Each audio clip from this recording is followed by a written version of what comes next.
Olá, meu nome é Gilberto de Castro Júnior, sou médico oncologista, trabalho no Instituto do Câncer do Estado de São Paulo e no Hospital Sírio-Libanês, e essa é mais uma apresentação do Onconews com foco em oncologia torácica, e eu tenho aqui o prazer de dividir essa agradável discussão com a doutora Clarissa Baldotto, da Redditor, e com o doutor Vladimir Lima, do Hospital AC Camargo, em São Paulo. Tudo bem com vocês? Tudo bem, Gilberto. Tudo bem. Então, a gente vai agora comentar, não é, discutir 4 trabalhos que foram apresentados aí virtualmente, não é, agora na ASCO 2020, na seção de outros tumores pulmonares que não os carcinomas de não pequenas células, embora a gente vai falar um pouquinho de tratamento adjuvante aqui, né? Isso a gente está fazendo com base, não é, nas apresentações online do programa da ASCO, apresentações virtuais que a gente está assistindo e com base nos slides que estão disponíveis, não é, no próprio site da ASCO. Tá? Nós 3 trabalhamos com oncologia torácica, e uma coisa que eu já achei interessante, eu queria comentar com vocês, é a questão que a gente vai falar aqui, pelo menos de 2 tumores, né? Um é o mesotelioma e o outro que são os carcinomas neuroendócrinos de alto grau, que vocês vão concordar comigo que não são tumores frequentes, né? E eu queria começar aí pelos estudos em mesotelioma, Clarissa, Vladimir, né? Que é uma coisa rara, mas é realmente um desafio na nossa prática oncológica, né? Clarissa, se a gente tiver que estimar numa prática oncológica de consultório, assim, de um oncologista geral, você estima que um oncologista geral veja um mesotelioma avançado a cada quanto tempo? É difícil, depende muito da região, mas eu imagino que ele talvez 1 ou 2 por ano já seja um número grande, né? E é um desafio não só para o oncologista, mas para o cirurgião, pela pouca frequência. É uma doença desafiadora para a gente. E, Vladimir, você que trabalha num centro integrado de atendimento de câncer, né? Você que é especialista e muito interessado em mesotelioma, né? Eu acho que você vai concordar comigo que a primeira mensagem que a gente tem que deixar aqui de mesotelioma é a necessidade absoluta de discutir isso num time multidisciplinar, especialmente com uma equipe que está acostumada a trabalhar com essa doença, não? Eu concordo plenamente. Já começa primeiro que o diagnóstico do mesotelioma não é muito simples, não é?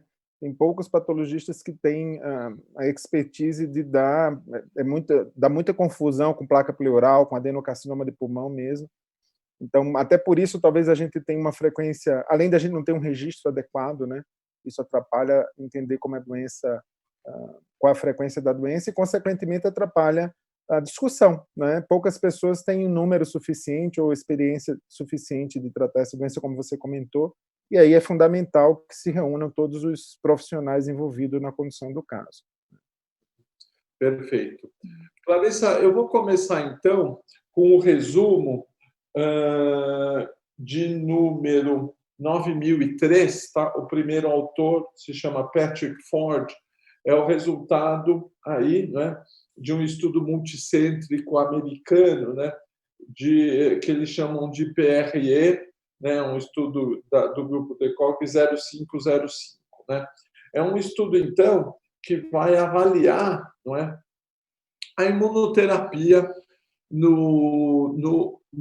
como um tratamento que vai ajuntar a químio no tratamento do mesotelioma pleural maligno avançado, né? Seja metastático, ou recidivado, né? Você acha que, considerando a epidemiologia do mesotelioma, né, você acha importante avaliar a imunoterapia aí no mesotelioma? O que você pensa a respeito? Eu acho que sim, nós já temos alguns indícios de que a imunoterapia nos moldes que a gente utiliza hoje para câncer de pulmão e outros tumores, né, principalmente os inibidores de checkpoint, que eles têm alguma atividade, já tem aprovação recente agora, né, pelo FDA em outras linhas, e é lógico você trazer para a primeira linha. Então, esse estudo foi a apresentação oral e ele tentou avaliar o papel do anti-PDL1, que é o durvalumab, combinado com o braço que ainda é considerado padrão, né? Embora a gente tenha o estudo que combina bevacizumab com cisplatina e pemetrexed, de certa forma, o braço controle dos estudos ainda é a combinação de platina com o pemetrexed, que foi o braço controle desse estudo. E é uma pergunta importante, muito importante, né? É um estudo de braço único, um estudo com 55 pacientes, fase 2, mas que teve um resultado que trouxe uma hipótese importante aí para a gente, corroborando a possível atividade dessa droga nessa classe de pacientes. Vamos lembrar que essa é uma doença número 1, que ainda a sobrevida a longo prazo é muito pobre, né? E número 2, a qualidade de vida desses pacientes é muito ruim. E o terceiro fator que eu acho bastante importante da gente considerar é que uma fração considerável desses pacientes, quando chega para tratamento, se apresentam com performance status bastante ruim, bastante deteriorado, com quadro de emagrecimento severo e que, de qualquer forma, vai ser determinante de um prognóstico ruim a curto prazo, né? A gente está falando de uma doença que é avançada. Vladimir, o que eles apresentaram, então, né, e que me chamou bastante atenção, tá? Então, a gente teve um estudo aí com 55 pacientes, fase 2, não é?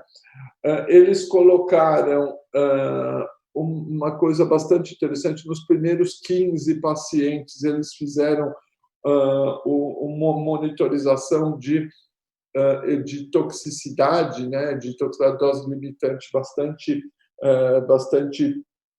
intensiva, né?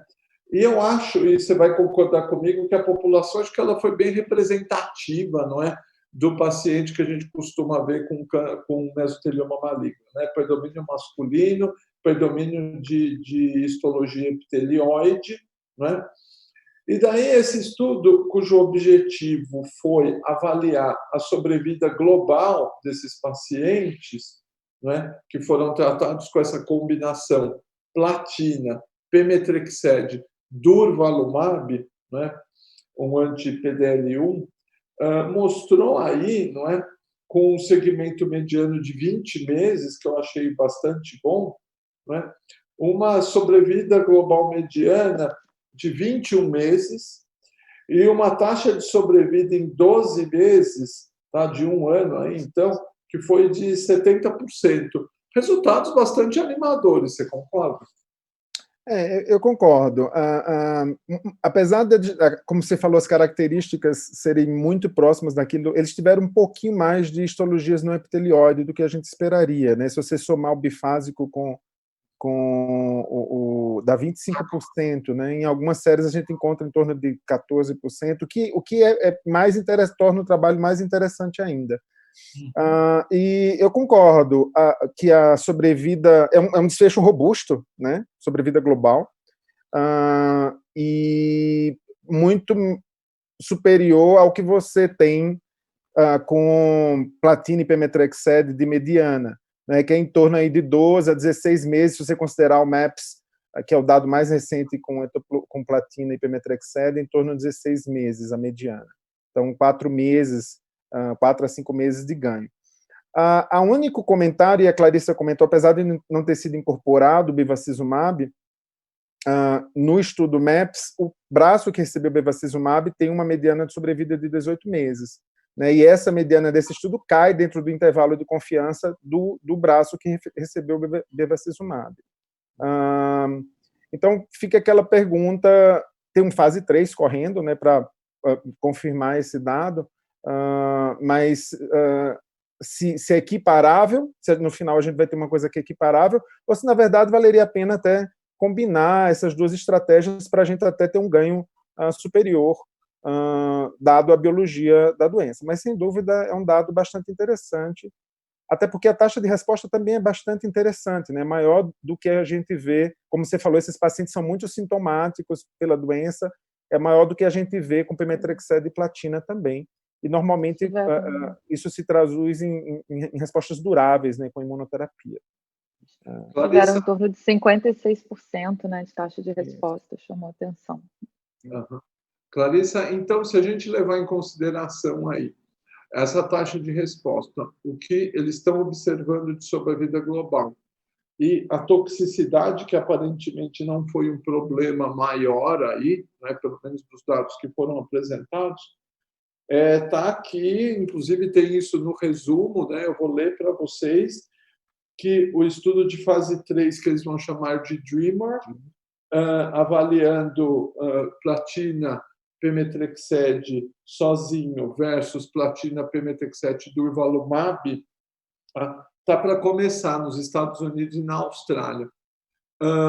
E eu queria saber a sua opinião aí. Tudo bem esse fase 3, esse braço controle talvez tivesse que ser com bevacizumab? O que você acha? E se realmente a gente precisa da bevacizumab na primeira linha do tratamento desses pacientes? Eu acho que são duas drogas, a gente vai comentar depois, que vem mostrando atividade. São os antiangiogênicos e a imunoterapia, né? Então, em algum momento, a combinação vai precisar ser olhada e estudada, né? É uma pena, aí é uma opinião pessoal, é uma pena que isso já não aconteça logo nos estudos, porque é uma doença difícil de recrutar, são estudos difíceis de acontecer, né? O ideal é que essa pergunta já tivesse encaminhada. Mas eu acho que é ok, esse fase 3 acho que vai ser muito importante, mas como o Vladimir falou, vamos ter que colocar em perspectiva com o que a gente tem do fase 3 de bevacizumab. Uhum. Tá. E outro ponto que eu queria chamar a atenção desse estudo, né, é que eles fizeram uma análise bastante exaustiva de biomarcadores aí, não teve correlação da expressão de PDL1 com carga mutacional, como já esperado, né? A incidência do BAP1, Vladimir, você que se interessa por esse assunto, eu fiz a conta, deu por volta de 20%, tinha mutação do BAP1 aí, tá? E mostra que tem os casos onde você teve uma resposta brilhante, com uma grande, que é o gráfico que eles mostraram, muito bonito, por sinal, uma grande infiltração por PDL1, você deve ter visto também, Clarissa, alta expressão de PDL1, muito linfócito infiltrante, e teve gente também que respondeu e tinha pouca linfócito lá infiltrando tumor com PDL1 baixo. Então, acho que a gente ainda está precisando de talvez procurar outros marcadores, e eles mostraram que tem clones de linfócitos T que são gerados, né? Provavelmente eles vão estar fazendo essa investigação exploratória de biomarcadores no fase 3, né? Eu achei bastante interessante, tá? E se a gente for continuar, então, na discussão do mesotelioma, e agora eu quero passar para a segunda linha do tratamento, tá? O grupo italiano, e quem apresentou isso foi a doutora Maria Pagano, eles mostraram, então, o resultado do estudo RAIMS, né? O estudo RAIMS, ele, então, é um estudo multicêntrico, duplo cego, fase 2, que investigou, não é, a adição de ramucirumab, então a gente agora vai passar de imunoterapia para antiangiogênico, né? A gencitabina como tratamento de segunda linha daqueles pacientes que já haviam sido expostos e progrediram com platina e pemetrexed, né? A dose da gencitabina foi a dose habitual, 1.000 miligramas D1 e D8, e esse estudo foi controlado com placebo. O braço controle, então, era a gencitabina placebo, e o braço experimental recebia ramucirumab na dose de 10 miligramas por quilo no primeiro dia. Esses pacientes foram incluídos muito rapidamente, inclusive, tá? Foi de dezembro de 2016 até julho de 2018. Eu acho que o grupo italiano já está de parabéns por conseguir incluir em 1 ano e meio aí 164 pacientes em segunda linha de mesotelioma, que é uma população bastante desafiadora, né? Clarissa, eu vou começar com você agora, querendo saber o que você achou dessa população que foi avaliada aí, que eu acho que, de novo, era uma população mais ou menos o que a gente estaria esperando em tratamento de segunda linha. O que você acha? A única coisa que me chamou a atenção, embora tenha um balanço entre os grupos, é uma proporção alta de pacientes PS0, né? Mais da metade tinham PS0. E em termos de histologia, talvez esteja um pouco mais parecido com a realidade, né? Tem um número maior de pacientes com subtipo epitelioide, mas a única coisa que me chamou a atenção de talvez uma população mais favorecida, né? A gente é difícil ver um mesotelioma em segunda linha com PS0, mas de uma forma geral está equilibrado entre os grupos. Uma coisa que me chamou a atenção é que só 50% dos pacientes tinham história de exposição prévia ao asbestos, né? Enquanto que na literatura isso se refere a em torno de 80%. E a gente tem alguns trabalhos sugerindo que um percentual dos mesoteliomas são hereditários e tem um prognóstico melhor esse subgrupo, né? Então fica a curiosidade de saber se nesses não expostos se existe um enriquecimento para esse tipo de população. E em relação a isso, Vlad, me chamou a atenção que eles coletaram bastante amostra para teste molecular, então é possível que eles consigam explorar. Me parece que de 160 pacientes, 110 eles obtiveram amostra para análise, então é possível que a gente tenha mais dados. Provavelmente eles não mostraram isso, né? Mas eu acredito que essas análises exploratórias, essas correlações serão apresentadas brevemente. Clarissa, resultado de sobrevida, eu acho que isso reflete essa população PS0, reflete talvez essa exposição baixa ao asbesto. Sobrevida no braço experimental, não é? 13,8 meses, foi superior a 1 ano, versus 7,5 meses no braço controle, né? Sobrevida em 12 meses, 56% no braço experimental, 34% no braço controle, né? Resultados bastante bons, né? Resultados bastante bons. Eu concordo com você, eu acho que refletiu um pouco uma população, como o Vladimir realçou a parte de não exposição ao asbesto, talvez seja uma população menos doente e muita gente com PS0. Mas, de qualquer forma, houve uma diferença entre os grupos que foi significativa e chamou a atenção uma sobrevida maior do que 1 ano, né, mediana para o grupo que foi tratado. E, aparentemente, não teve diferença entre... Não foi diferente no grupo que não era epitelioide, né, que é uma população que a gente sabe que vai pior com os tratamentos.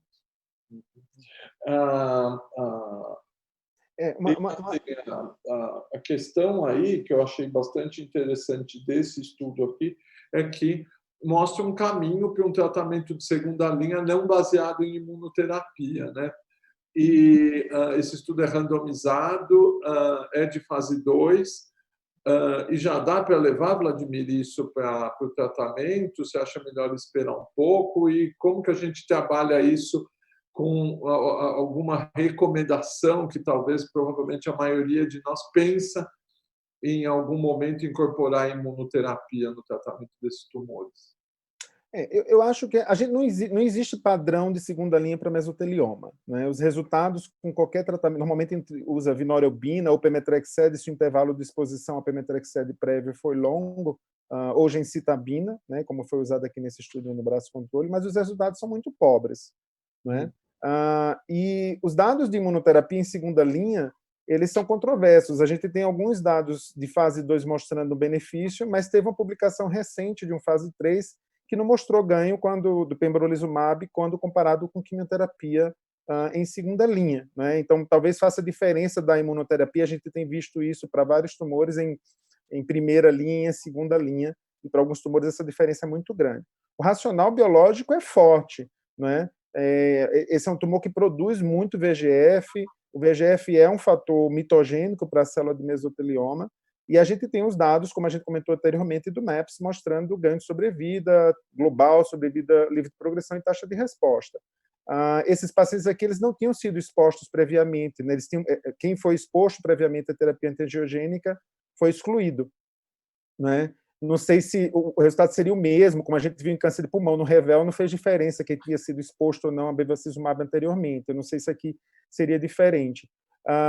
Mas, levando em conta o racional biológico, a ausência de outras estratégias padrão e esse ganho, né, que é significativo, eu acho que é algo que a gente tem que considerar. É um estudo de fase 2 randomizado, né? Estudo de fase 3 randomizado com mesotelioma é muito difícil, então acho que tem que entrar dentro das possíveis discussões de tratamento, sim, do mesotelioma na segunda linha, desde que o paciente não tenha sido exposto previamente. Talvez seja uma alternativa até mais fácil de ser usada, não é? Eventualmente, do que, já que a gente já tem o ramucirumab aprovado para outras patologias, não para mesotelioma, nesse cenário.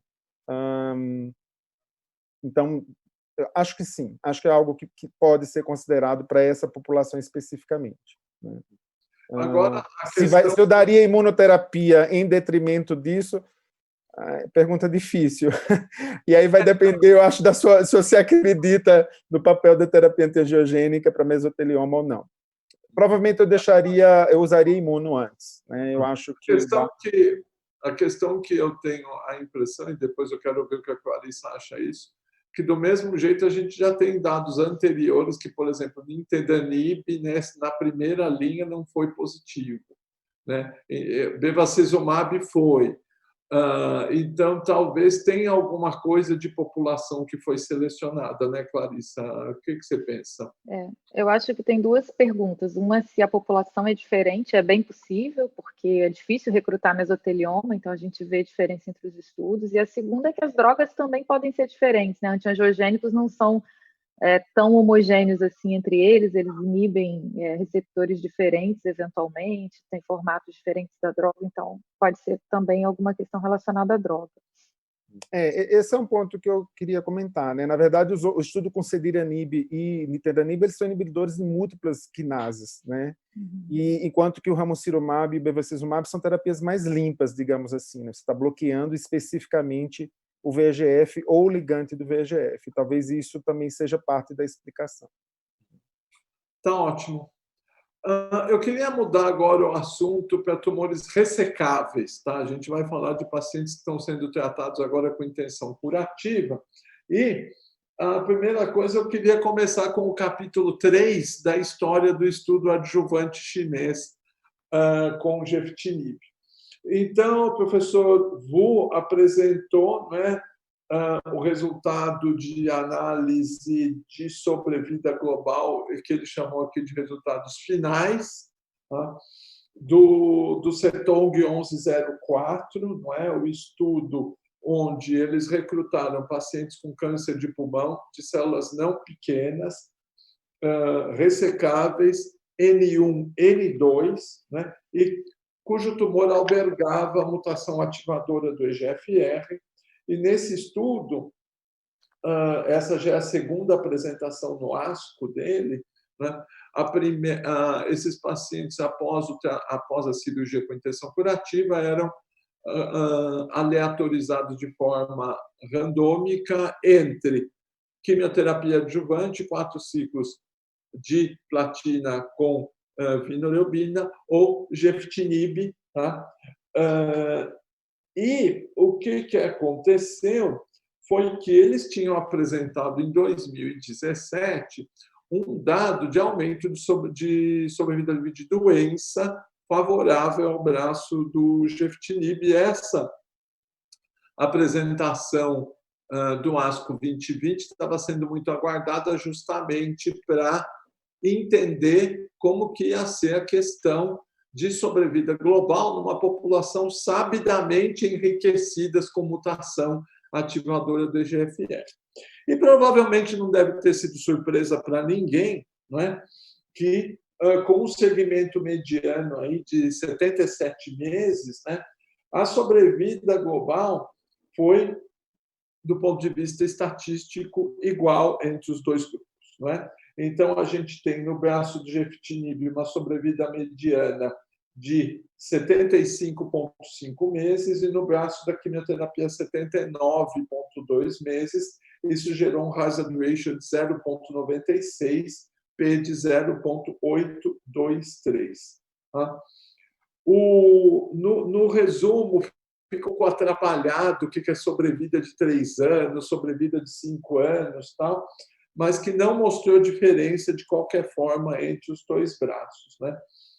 Considerando que a maioria dos pacientes que vão acabar recidivando com gefitinib vão receber quimioterapia, e aqueles que vão progredir depois da quimioterapia vão receber algum inibidor de tirosina quinase, Clarissa, eu acho que esse resultado está meio que esperado, não? De ausência de desfecho de sobrevida global. O que você pensou?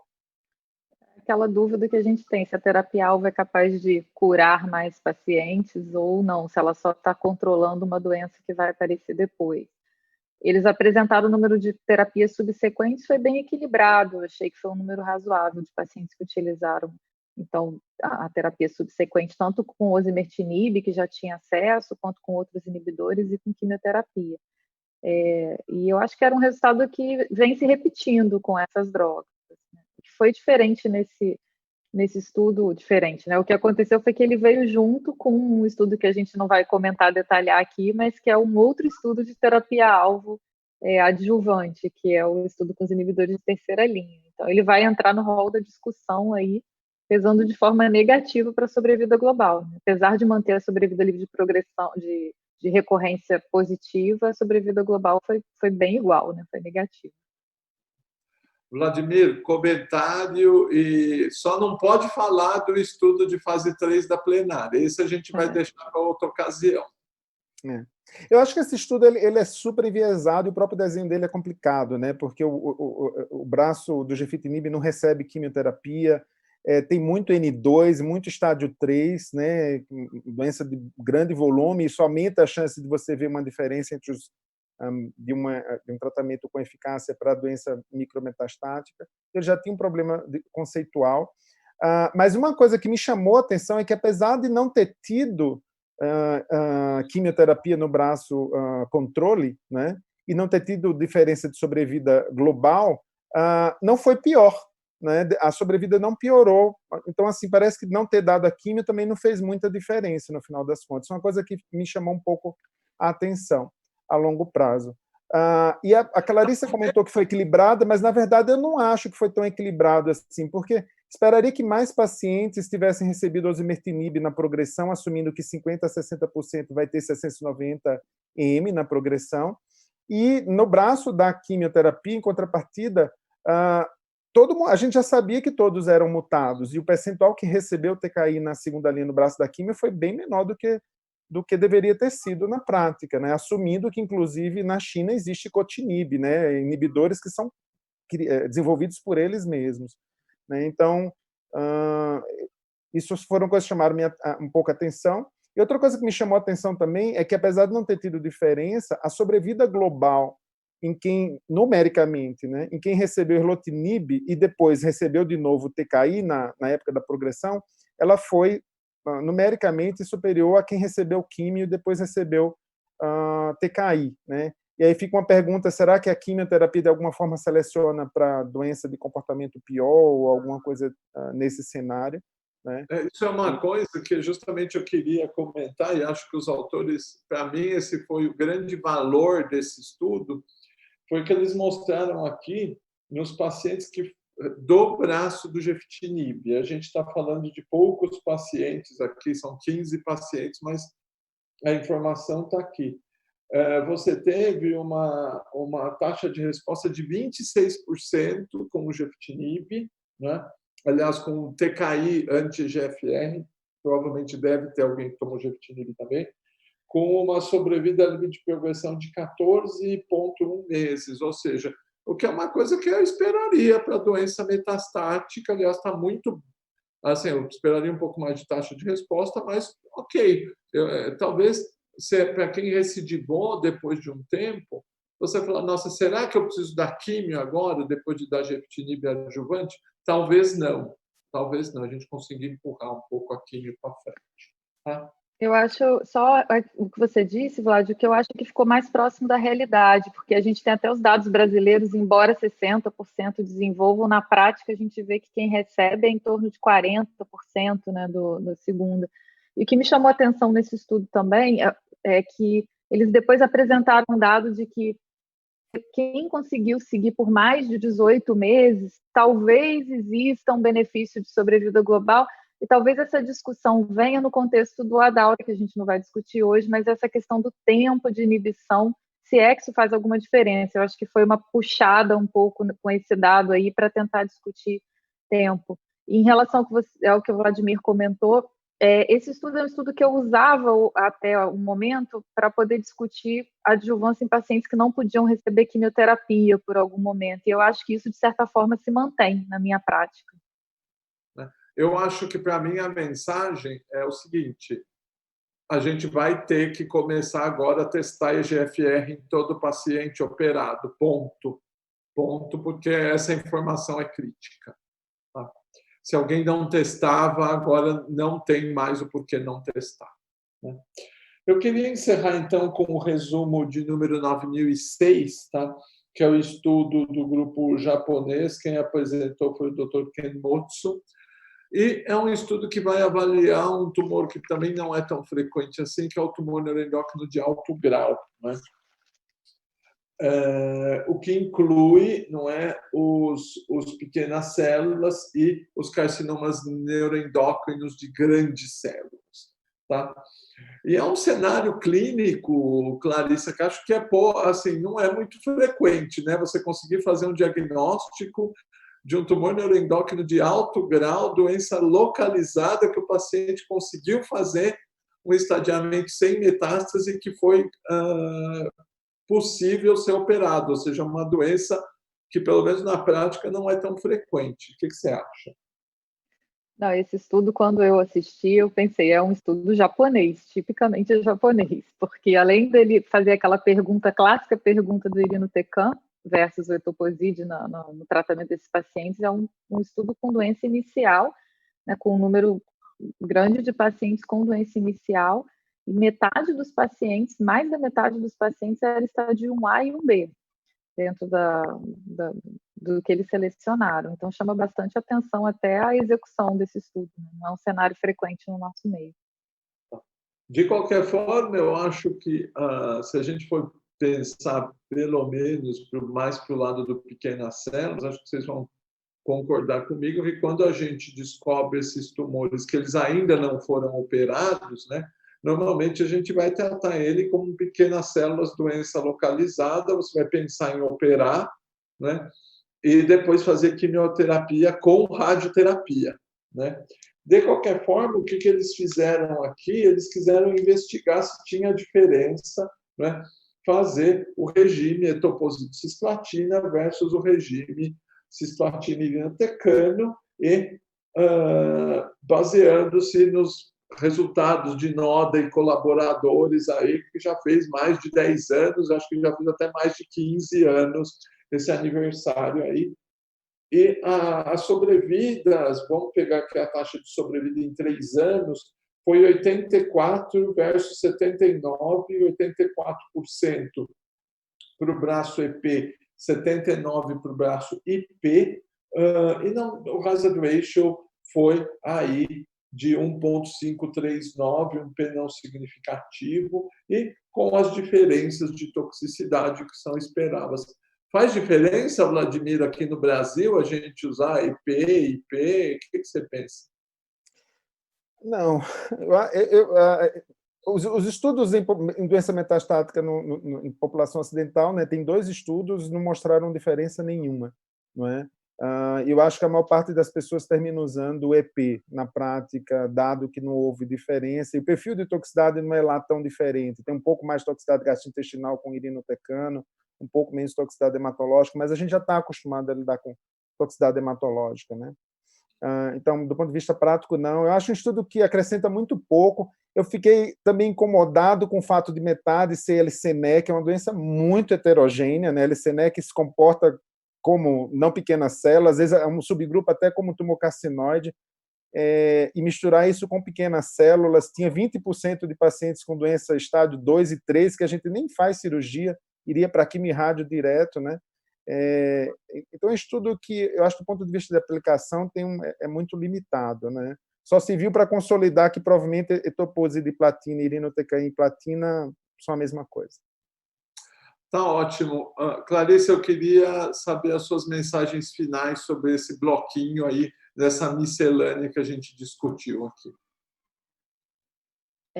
Bom, em relação a eu acho que foi bem produtivo, apesar por serem doenças tão difíceis. Eu acho que no mesotelioma, de fato, a gente abriu uma janela para a imunoterapia e para o antiangiogênico ficarem, para a gente melhorar a terapia do mesotelioma.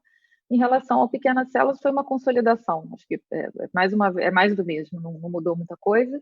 Mas esse estudo serviu para reforçar que a gente tem que operar pacientes iniciais, né? Foi interessante, 80% em 3 anos estavam vivos ali nessa população. E de adjuvância, eu continuo discutindo para o paciente que não pode fazer. Se eu quero aplicar esse estudo na minha prática, é discutir no paciente que não pode fazer quimio, é mutado, e como você falou, testar os pacientes na fase inicial vai passar a ser uma rotina. Vladimir, mensagens.